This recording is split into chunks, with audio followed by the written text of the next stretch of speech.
In the bustling metropolis of Eldervale, where towering skyscrapers kissed the clouds and the hum of the city never ceased, there lived a woman named Mira Delaney. By day, she worked as an unassuming librarian in the city's grand library, cataloging books and assisting patrons with gracious smiles. Yet, underneath her calm exterior, Mira carried the weight of a hidden ability. She could manipulate sound.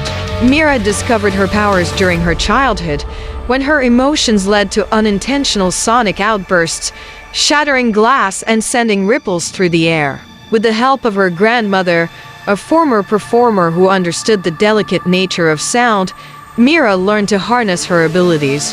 However, she kept her powers a secret, fearing the potential for misuse. But Eldervale was alive with danger. Reports of a ruthless criminal organization known as the Silence had surfaced, striking fear into the hearts of its citizens. They specialized in high-stakes thefts, stealing rare artifacts and wreaking havoc in the underground music scene by silencing performers and shutting down venues. The city was in chaos, and Mira felt compelled to act. One evening, as Mira closed the library and stepped into the street, she heard distant shouts. Rushing toward the commotion, she found a group of masked thieves cornering a local musician named Lenny, known for his enchanting melodies that resonated through the streets. The thieves were about to destroy his guitar, a priceless heirloom.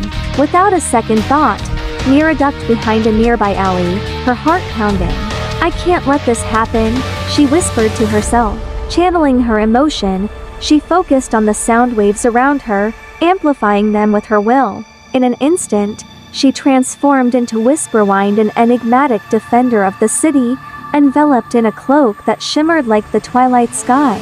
With a powerful wave of her hand, Mira unleashed a sonic pulse that knocked the thieves off balance, their own screams muted by the surging sound. As they stumbled, she darted forward, grabbing Lenny's guitar just in time. The thieves regrouped, anger etched on their faces, but before they could retaliate, Mira summoned a gust of wind infused with sound, creating a howling vortex that sent them fleeing into the night. When the dust settled and the echoes faded, Lenny stared at her in disbelief.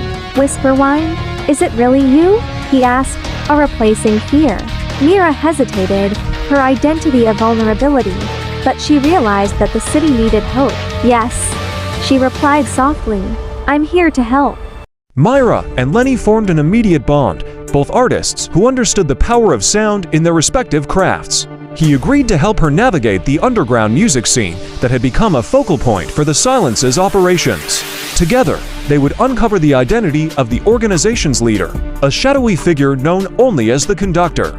Their first lead brought them to a clandestine venue in the heart of Eldervale called the Echo Chamber. The place thrummed with energy, but a palpable fear hung in the air. They infiltrated a secret performance, Mira using her powers to distort voices and create illusions, steering attention away from their presence. As Lenny played a haunting melody on stage, channeling his spirit into every note, Mira amplified his sound waves, creating a protective barrier around them. It drew the Conductor's attention, and soon, the figure emerged from the shadows, his eyes cold and calculating. "Who dares to disturb my concert?" he sneered, revealing a silver baton that emitted a menacing vibration. Mira and Lenny exchanged glances, understanding that their moment had arrived. Without warning, the Conductor swung his baton, unleashing a destructive wave that distorted all sound, creating chaos in the venue. The audience screamed in panic as guitars and drums splintered. It was a calculated move, he thrived on the disarray. Together, Lenny shouted, his voice rising above the din. Mira gathered her energy, harmonizing with Lenny's melody.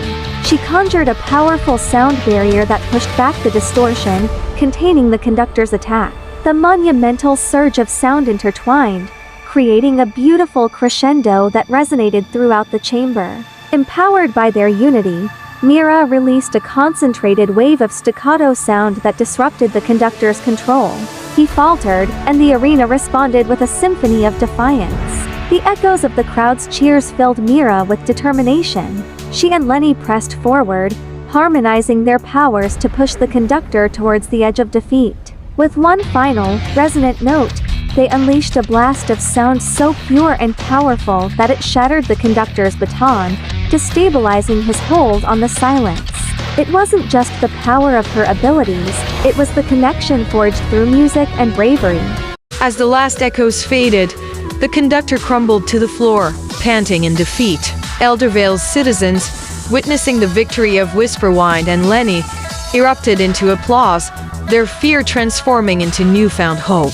The police arrived, apprehending the remaining members of the Silence. Mira and Lenny slipped away into the night, knowing that their journey had just begun. They vowed to continue protecting Eldervale, working together to foster creativity and community.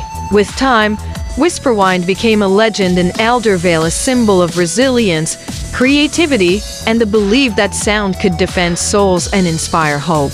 Mira no longer feared her abilities. In fact, she embraced them, understanding that her true power lay not just in sonic manipulation, but in the strength of friendship, community, and the healing magic of music. And so, in the quiet corners of Eldervale, the whispers of their bravery became the symphony of a brighter tomorrow.